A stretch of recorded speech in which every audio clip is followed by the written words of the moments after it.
Sir एक concept मैं आपसे जरूर समझना चाहूंगी, क्योंकि आईटी स्पेस अब जिस तरीके से थोड़ा सा ब्रीथ करता हुआ नजर आ रहा है, ये तो समझ आ रहा है, काफी क्लियर पिक्चर है कि कौन कौन से ऐसे शेयर्स है जो कि एक अच्छे ब्रीथ में नजर आ रहे हैं, और जो बहुत सारे ऐसे कंपनीज है उनके नतीजे भी इस तरीके की पिक्चर क्रिएट कर रहे हैं। लेकिन कौन से ऐसे शेयर्स हैं जो आपके नजरिए में ऐसे हैं कि देखिए आपको पोर्टफोलियो से निकाल ही दे तो बेहतर है, वरना अच्छा खासा घाटा हो सकता है।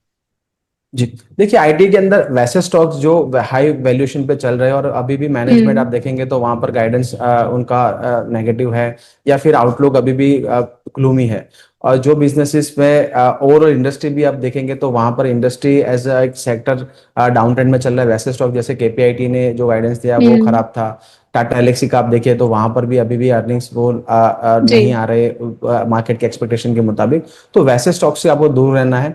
और स्टॉक स्पेसिफिक जैसे देखिए पर्सिस्टेंट सिस्टम है, वहां पर आप देखिए हम्म। एक एक्विजिशन, बड़ी एक्विजिशन कर रही है कंपनी, कुछ अलग करने के तरीके यहाँ पर ढूंढ रही है। बिजनेस को कैसे रिवैल्यूएट किया जाए, बिजनेस को कैसे बढ़ाया हम्म। जाए, दूसरे मार्केट में एंट्री कर रही है। टीसीएस का गाइडेंस अच्छा था उनका, आप देखिए एआई का हम्म। पेनिट्रेशन बढ़िया है। एलटीए में एलटीटीएस आप देखिए एंथ्रोपी के साथ उनका करार हो चुका है। वैसी कंपनीज, वैसे मैनेजमेंट आप पकड़ना शुरू करिए जो आगे के जो बिजनेसेस डेवलप हो रहे हैं उनको अपनाने के लिए हम्म। तैयार है और चेंजेस के लिए तैयार है। एचसीएल की भी बात हम्म। करूंगा, एचसीएल भी आप देखिए उनका कल का भी आप मैनेजमेंट कमेंट्री सुनेंगे तो फुल ऑन एआई का जो ग्रोथ है वो एक्सपेक्ट कर रहे हैं और वहां पर एक्विजिशंस काफी कर रहे हैं, निवेशित हो रहे हैं। तो ऐसी कंपनीज आप ढूंढ के निकालिए, ऐसी कंपनीज में आपको निवेशित रहना पड़ेगा जो आगे के लिए बिजनेस नए मॉडल्स अपनाने के लिए तैयार है और वहां पर मैनेजमेंट काफी पॉजिटिव हम्म। है। चलिए, जो मॉडरेट हो रहे हैं, गति बढ़ा रहे हैं अपने बाकी के डायवर्जन्स में, तो उनको आप बिल्कुल फोकस में रख करके चल सकते हैं।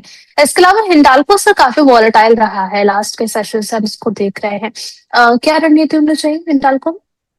जी, अभी भी देखिए उरुषि जी, यहाँ पर मेरा सेल ऑन राइस का ही जो व्यू रहेगा, क्योंकि देखिए डॉलर इंडेक्स अभी भी काफी मजबूती के साथ है। करीबन 100-101 के आसपास यहाँ पर कंसोलिडेट हो रहा है। जो ब्रेकआउट है उसके टारगेट करीबन 104 के अराउंड है। कल के जो सीपीआई डेटा आए थे यूएस के अंदर, उसके बाद यहाँ पर डॉलर इंडेक्स में आप देखेंगे थोड़ी सी सेलिंग प्रेशर देखने को मिली थी, बट अभी भी यहाँ पर काफी इंटैक्ट है, स्ट्रांग है। और जैसे जैसे डॉलर इंडेक्स स्ट्रांग होगा, यहाँ पर इन्वेस्ट कोरिलेशन है मेटल के साथ।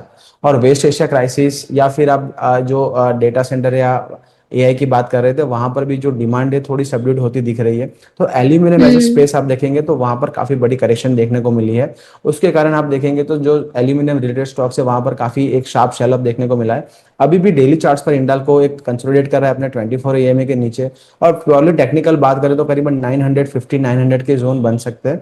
तो वहां पर आपको लॉन्गर टर्म के लिए एक्यूमुलेट करना है, काफी अच्छा जोन है।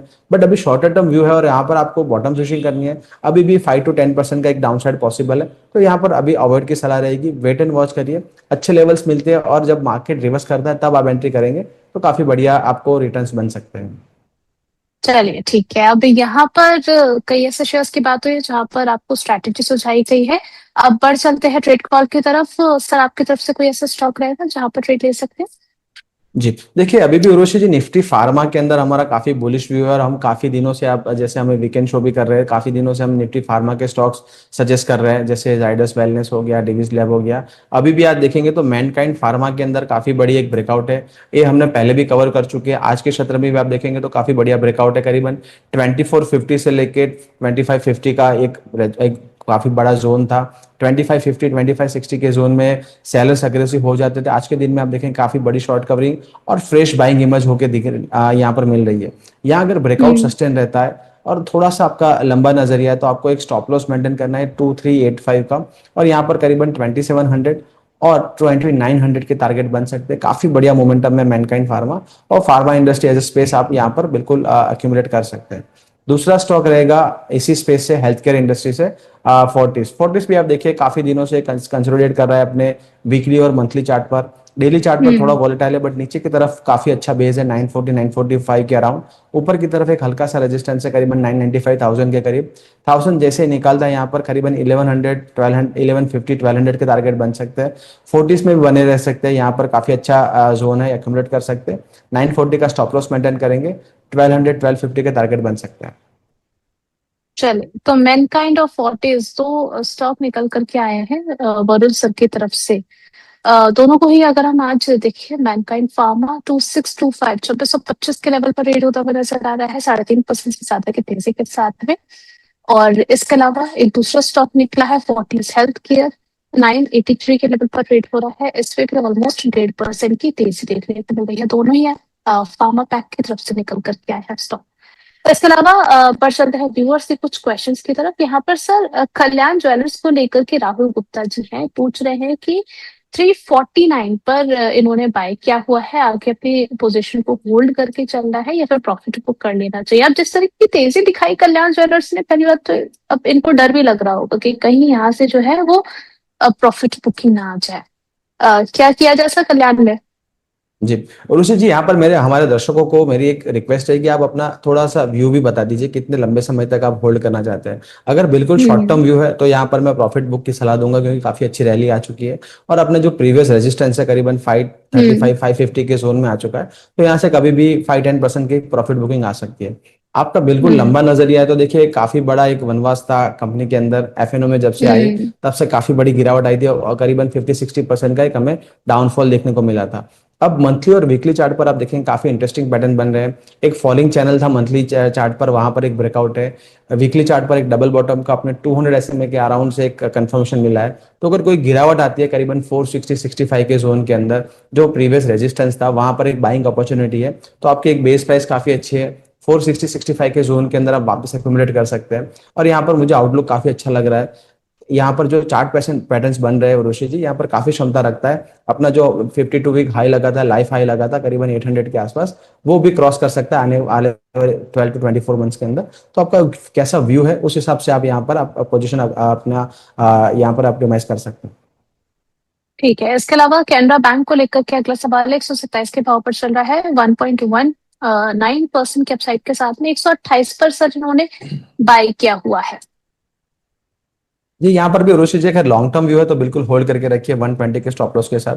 शॉर्टर टर्म व्यू है तो बिल्कुल एग्जिट कर दीजिए अभी भी, क्योंकि पीएसयू स्टॉक्स में आप देखेंगे, पीएसयू बैंकिंग स्टॉक्स के अंदर तो एक मोमेंटम हम्म। काफी यहाँ पर स्लगिश है। और यहाँ पर अपने 200 एसएमए के नीचे यहाँ पर कारोबार कर रहा है। जब तक 132-135 के जोन के ऊपर यहाँ पर क्लोजिंग नहीं मिलती, तब तक यहाँ पर कोई मोमेंटम नहीं बनेगा और यहाँ पर सेल एंड राइज के ट्रेड देखने को मिलेंगे। इंडियन बैंक के नतीजे हम्म। के बाद यहाँ पर पीएसयू बैंक्स में काफी एक अच्छी रैली देखने को मिली थी, बट अब फिजल्ड आउट होती दिख रही है। तो यहाँ पर एक हम्म। बार व्यू आउटलुक यहाँ पर एक बार एस्टेब्लिश हो जाए, ब्रेकआउट अगर मिलता है उसके बाद आप यहाँ पर एंट्री कर सकते हैं। तब तक यहाँ पर अवॉइड की सलाह रहेगी। ठीक है। अच्छा वरुण सर, यहाँ पर धूमल जी का सवाल दो स्टॉक को लेकर के है, ऑलरेडी इन्वेस्टेड है टाटा स्टील के अंदर।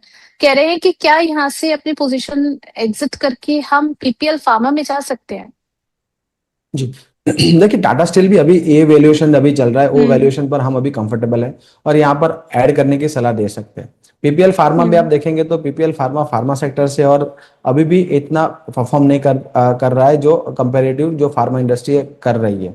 तो यहाँ पर भी आप देखेंगे हम्म। तो एक रेजिस्टेंस है करीबन 175-180 के जोन के अंदर। तो उसके ऊपर निकालने में सफलता मिलती है स्टॉक के अंदर। प्राइसेस अगर आगे मूव होता है तो करीबन 210 के टारगेट बन सकते हैं। बट टाटा स्टील भी अब हम्म। मेरे ख्याल से अभी आपके पोर्टफोलियो में तब होल्ड करके रखिए, काफी अच्छे वैल्यूएशन पर है। और दूसरी तरफ आप देखेंगे जो एफटीए यूके के साथ हुआ था वो आज से हम्म। लागू हो चुका है। तो यहाँ पर एक कंपनी काफी बड़ी बेनिफिशियल है। आने वाले क्षेत्र में यहाँ पर आप देखेंगे तो काफी अच्छे अर्निंग्स आ सकते हैं और यहाँ पर करीबन 225-240 के टारगेट भी बन सकते हैं। दोनों स्टॉक्स अच्छे हैं। आप यहाँ पर बीपीएल में फ्रेश पोजीशन कर सकते हैं। करीबन 165 का एक स्टॉप लॉस मेंटेन करिए, 210 के टारगेट बन सकते हैं। ठीक है। इसके अलावा केएसबी 836 पर सर इन्होंने बाय किया हुआ है, आगे के लिए टारगेट्स क्या होने चाहिए? अभी देखे तो 929 पर चल रहा है, अभी तो प्रॉफिट में ही है। बने रही केएसबी में। PSP, KSB limited. केएसपी, जी। केएसबी की अगर बात करेंगे ऋषि जी, यहाँ पर देखिए मंथली और वीकली चार्ट पर तो स्ट्रक्चर काफी पॉजिटिव है।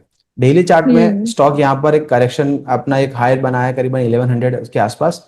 फिर से करेक्शन, बड़ी करेक्शन आई और अभी 900-950 के आसपास यहाँ पर कंसोलिडेट कर रहा है। अगर आपका बिल्कुल हम्म। शॉर्ट टर्म व्यू है, आप 900 के नीचे का एक स्टॉप लॉस मेंटेन करिए।